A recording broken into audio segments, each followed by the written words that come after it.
This is the story of the Virginia Company, a story that shatters myths, a story of tyranny, absolute power, and laws written in blood. Because the roots of modern America were not born in liberty, but deep in conspiracy.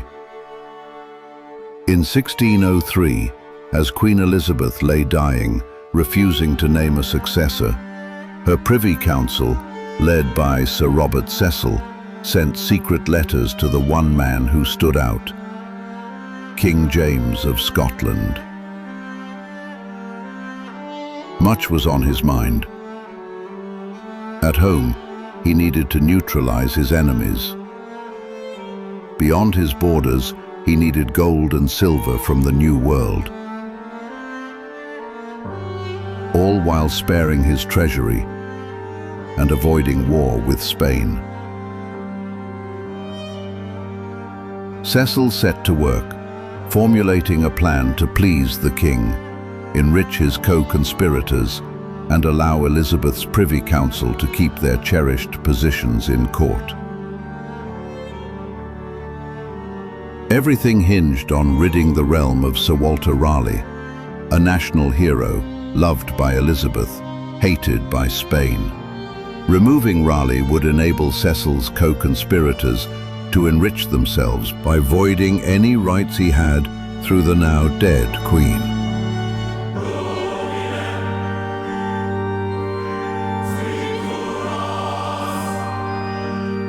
Six days before the king's coronation, Raleigh was arrested for his supposed plot to have King James killed.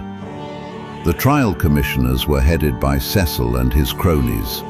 These men, along with the prosecuting lawyer and presiding Chief Justice, wanted Raleigh neutralized so they might get rich quick through investing in the New World.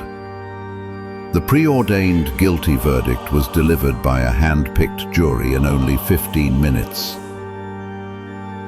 Raleigh's fate was sealed.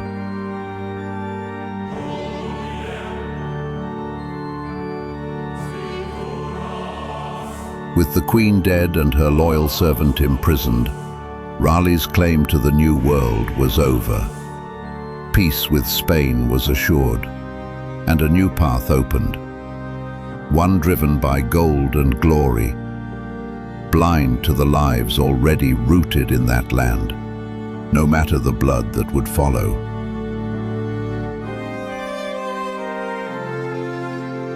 In 1606, the Virginia Company was formed to colonize much of the U.S. East Coast. The royal treasury was spared any expense as investors, many of whom had railroaded Raleigh, underwrote this new adventure. This form of private imperialism meant James could brush off Spanish diplomats complaining about English colonials on their lands. 3 ships were leased to take 144 settlers and crew to Virginia. They left Blackwall, London in December 1606. Their mission? Find gold, silver, precious jewels, and a waterway to the Pacific. Most settlers fled grim lives, often under false names and dubious pasts. This was no quest for freedom, but a gamble that led to hard labor under a new tyranny.